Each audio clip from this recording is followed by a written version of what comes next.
Metropolitan Planning Organization. First item on the agenda is welcome and introductions, so welcome. And now we'll go around, if I may. We've got some new faces, certainly not new today, but some new faces around the horseshoe here. So Daniel, we'll start with you, and then we'll work our way around. Daniel Morris with the Regional Planning Commission.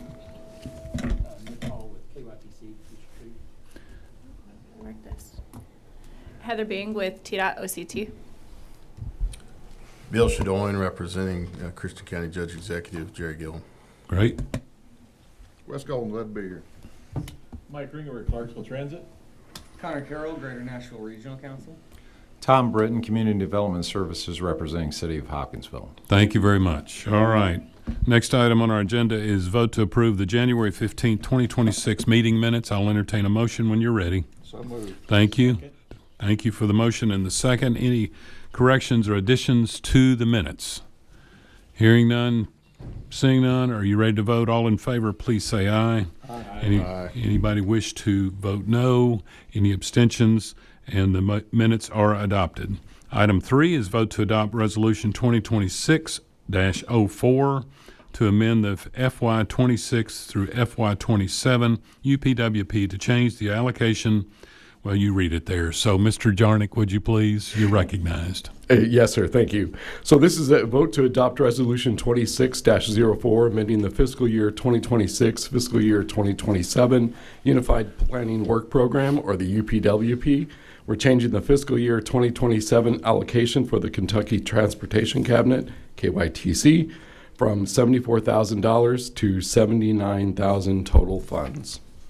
All right. Thank you for that explanation. I'll entertain a motion in a second. Motion. Thank you. Do I hear a second? Thank you for the second. Any discussion about this resolution?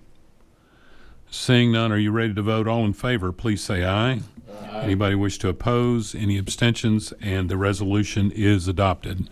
We now have an air quality conformity announcement. Mr. Jarnick. Yes, sir. Thank you, Chairman Pitts. Our air quality conformity announcement consists of, in a letter dated February 11th to 2026, the United States Environmental Protection Agency, or the U.S. EPA, Region 4 in Atlanta, Georgia, notified the MPO that transportation conformity requirements under the Clean Air Act, or the CAA, Section 176C, for the Kentucky portion of the Clarksville, Tennessee, Kentucky, 1997 8-hour limited maintenance area would end effectively February 24th, 2026. The Tennessee portion of the area ended the 20-year maintenance period on November 21st of 2025. See 70 Federal Register 55559 for reference. For additional information, please refer to the photocopied letter included within your meeting packet. Back to you, Chairman. All right. Thank you. Any questions or comments regarding this announcement? Good news. Thank you. You're welcome. All right. Number 5 on our agenda is the TDOT Surface Transportation Block Grant Program and Allocation. Mr. Jarnick. Yes, sir. Tennessee Department of Transportation Surface Transportation Block Grant, or the STBG Program and Allocation. A memorandum dated February 2nd, 2026, from Mr. Preston Elliott, TDOT Deputy Commissioner, Bureau of Planning, announced the Surface Transportation Block Grant Program allocation process and fiscal year 2026 STBG allocation amounts. The Clarksville MPO fiscal year 2026 STBG allocation is $4,100,669. For additional information, please refer to a copy of the memorandum within your meeting packet. Back to you, Chairman. All right. Thank you for that. Any comment or question regarding that announcement? All right. We're ready for item 6. The President's rescinded Executive Order 12898 from 1994 requiring environmental justice language to be removed from Title VI plans per the letter from Vicki Bourne, Executive Director of the Kentucky Transportation Cabinet, Office of Transportation Delivery. Mr. Jarnick? Yes, sir.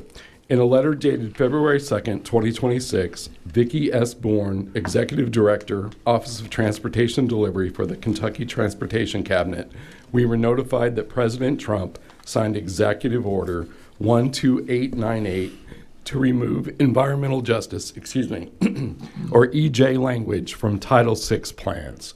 Action has been taken and MPO staff revised, amended our Title VI plan accordingly. Back to you, Chairman. All right, thank you. Any comment or question regarding that item? Okay, we're now ready for item 7, TDOT Traffic Memorandum number 2512, and I'll let Mr. Jarnick take it from there. Thank you, Chairman. In December of 2025, TDOT Traffic Memorandum number 2512 regarding MUTCD compliance was issued by Mr. Andy Barlow, professional engineer and director of TDOT Traffic Design Division. The MUTCD is the Manual on Uniform Traffic Control Devices. The traffic memorandum stated, quote, by the 5/8/2026 letting or 2/25/2026 turn-in, all projects shall conform to the requirements of the 11th edition of the Manual on Uniform of Traffic Control Devices, or the MUTCD. This is in accordance with formal adoption of the MUTCD. For additional information, please refer to a copy of Traffic Memorandum 2512 within your meeting packet. Back to you, Chairman. All right, thank you. Any comment or question regarding this item? Okay, we're now ready for item 8, Kentucky Transportation Cabinet Strategic Highway Investment Formula for Tomorrow or SHIFT update. Got to say that very slowly. All right, thank you. Yes, sir, Chairman. You're recognized, sir. Actually, I don't have anything. I didn't know. I'm here. I represent Thomas. I didn't know if he was going to have an update or not, but it's still in the process. We probably won't see anything till June. The governor's recommended plan came out, but that goes to the legislator. And usually, there's quite a bit of changes made or back and forth, and then there's the draft plan, or the plan will come out. It usually comes out. The final plan usually not out till July, but we should see something, I guess, in a couple months. But nothing new has happened on it. So. Okay, thank you for that information. Any comment or question regarding that? All right, we're now ready for item 9. On the back of my page, Tennessee Department of Environment and Conservation, TDEC, air quality update. Yes, Chairman. I'd like to make an announcement that Mr. Mark Corrigan of TDEC was unable to attend. However, I've got an announcement here I'd like to share. Mark emailed to let us know that he plans to remain the MPO's TDEC, Air Pollution Control, or APC, point of contact. Mark also wanted to pass along congratulations to the Clarksville Montgomery County School System for receiving a grant under the Medium and Heavy Duty Vehicle Project under the Volkswagen Environmental Mitigation Trust. Mark shared that he believes the awarded funding was $1.5 million to assist with the purchase of 15 propane-powered school buses. If you have any questions, please let MPO staff know, and we'll forward a link with additional information that Mark provided us. Thank you, Chairman. No, thank you. Mark's an institution in this MPO, so we're glad he's continuing. All right, any comment or question regarding the TDEC update? Congratulations to our school system. Number 10, Federal Highway Tennessee Division update. Anybody here for that?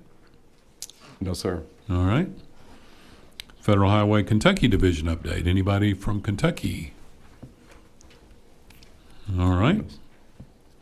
We're now ready for a TDOT update by their representatives. So, Ms. Bing? Thank you. A couple updates for you guys. The STIP is currently in review with FHWA. We received comments on March 17th, and we're on track to have those complete on time. Another is I just sent out on March 17th the pavement projects for our area. There's 3 on there, one on SR 12, South Riverwood Place to bridge over Red River. The letting for that is December 4th, 2026. And then the due date for all those bicycle and pedestrian plans is June 3rd, 2026. We must have those in on time or those plans won't be considered. The next one is SR 149, Stewart County line to near Palmyra Road. The letting is June 25th, 2027. And the PDFR due date is 9/14/26. And then the final one is SR 13, Houston County line to SR 48. Letting is 6/25/2027, and PDFR is 9/14/2026. Finally, Auburn University is conducting some load testing for a bridge on Zinc Plant Road for the upcoming zinc plant, so expect that, I believe this week or coming week. And that's all I have for y'all. Okay, thank you. Any questions about the TDOT update? Thank you for that. The Kentucky Transportation update. You're recognized. Thank you. The only thing I would say is on I-24, we have a study going on that. We're expecting a draft report around July or August on that. But we do have a current project on I-24, and I think they reduced it down to one lane eastbound yesterday. They're going to try to put the barrier in on Monday. And if that all happens like it's supposed to, then they'll move one lane of the westbound traffic over onto the eastbound side while they're working out there. I don't have many other details about the project, but that's all I have. It's going to be painful for a little while, For a little while. but it'll be better when it's done. Thank you. Any questions about from the Kentucky Transportation Cabinet update? All right, thank you. Anything, Mike, we need to know? Yes, sir. If I may rewind just a Sure. little bit and follow up with what Heather shared with Okay. us. So Executive Board Member Jeff Bryant of Montgomery County Highway phoned to let me know that Cunningham Bridge, which is Zinc Plant Road Bridge, would be undergoing tests this coming week from Monday, March 23rd through Wednesday, March 25th. The impacted times are 8 a.m. to 5 p.m. During these times, travelers should expect delays, lane closures, and an expected full closure on Wednesday, March 25th. Thank you. Mayor Golden. I talked to Mr. Lee Riders. He did say that for the full closure, it would be a short period of time, maybe 15 minutes or so. All right, thank you for that. Any more comment or question regarding those two updates? We're now ready for the congestion management process related presentation by the TMA Group and VanStar Commute Solutions. If you may bear with me, I'd like to preface our Stanton's presentation. I'm going to be a little bit long-winded here, but it's critical that we all understand the process. A congestion management process, or a CMP, is a systematic and regionally accepted approach for managing congestion that provides accurate, up-to-date information on transportation system performance and assesses alternate strategies for congestion management that meet state and local needs. A CMP is required in metropolitan planning areas with population exceeding 200,000, also known as transportation management areas. Federal requirements state that in all TMAs, the CMP shall be developed and implemented as an integrated part of the metropolitan transportation planning process. However, federal regulations are not prescriptive regarding the methods and approaches that must be used to implement a CMP. The Clarksville Urbanized Area MPO CMP document of November 2024 addresses travel demand reduction, including the use of van pools or our adopted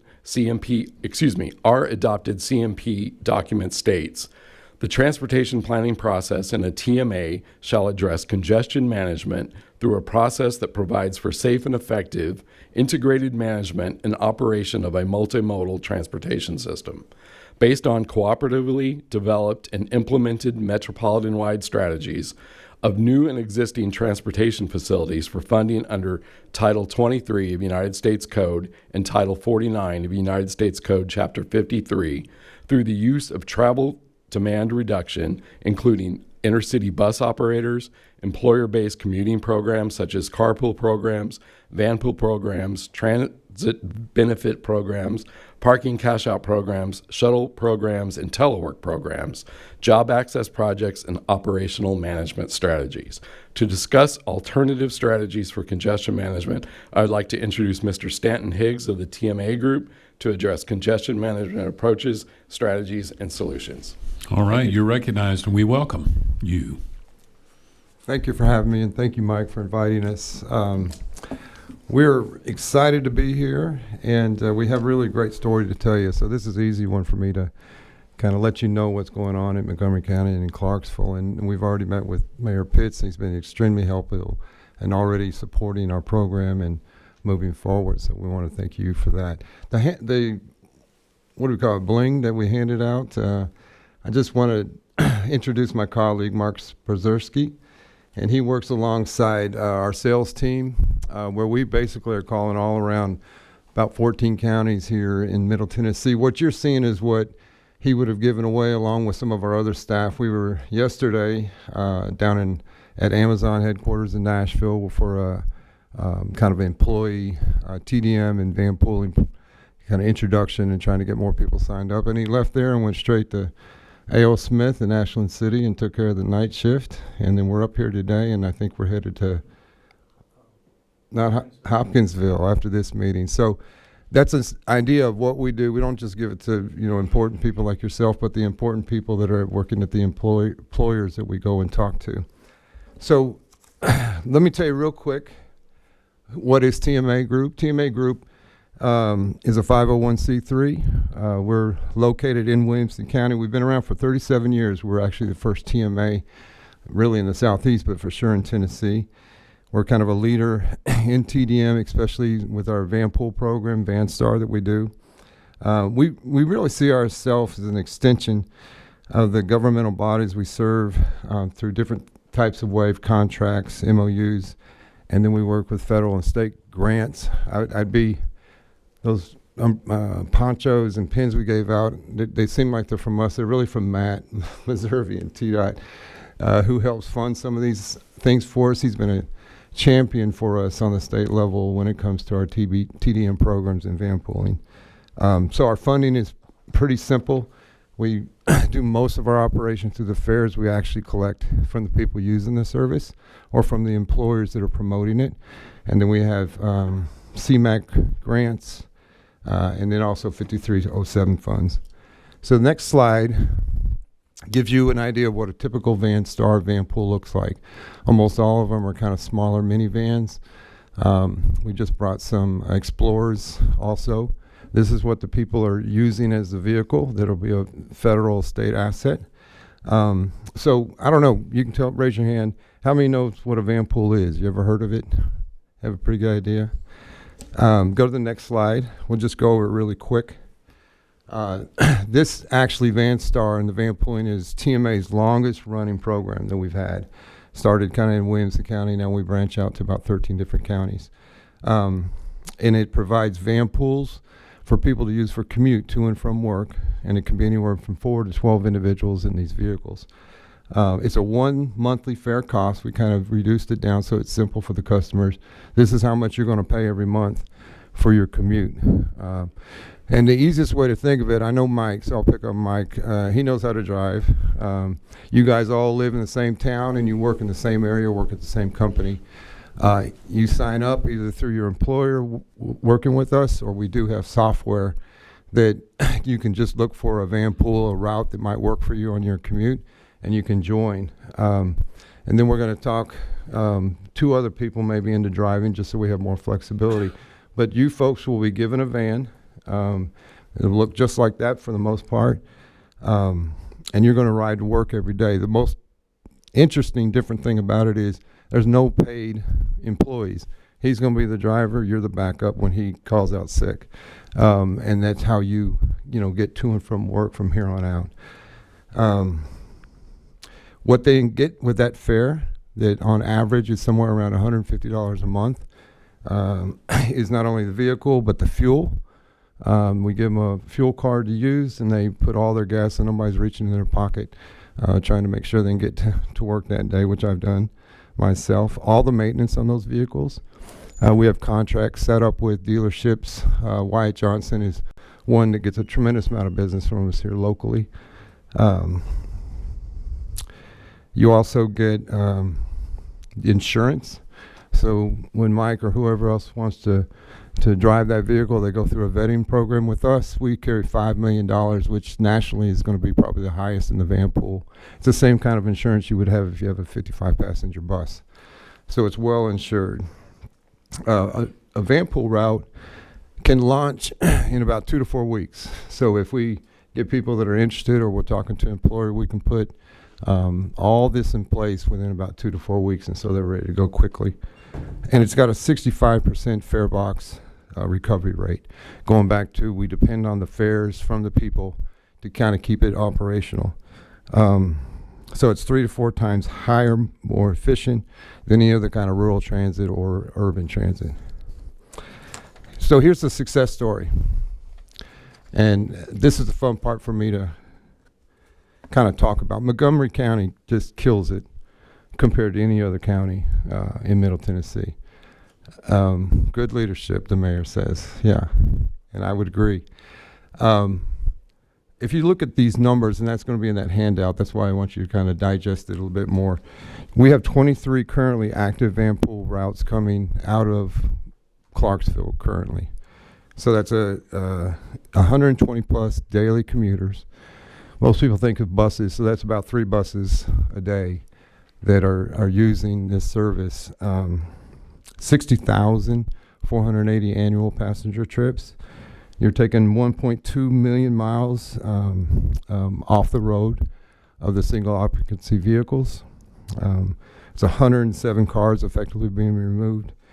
And then we were just talking about, emissions and things like that. That's 492 metric tons of CO2 and 57,000 gallons of fuel not consumed.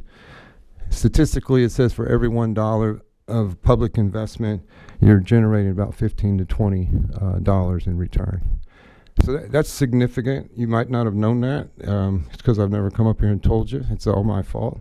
But that's extremely impressive. So we want to thank you for what is going on in Montgomery County. There's some reasons for it being so successful, but I won't get into them today, but thank you very much. We also do kind of a study on the economic impact for the community. Those folks that are on those vehicles, most of them are coming to Nashville, some go to Ashland City, but it's accessing about $4.8 million to $6 million worth of wages that they're earning that come back into this area where they live and work. Save $1.2 to $1.8 million in commuter costs. Just think how much you're saving your vehicle life just not having to drive from here to Nashville every day. The economic multiplier, they believe, is about 720,000 to 1.1 million back into your local economy. It reduces HR issues for attracting employees, for retaining the employees, and they value that somewhere around $600,000.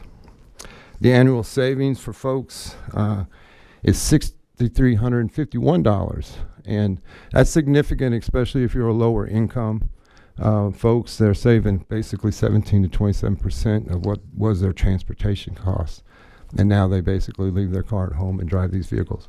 Doesn't work for everybody. Has to be a shift kind of mentality. They got to know where they go and what time they come home.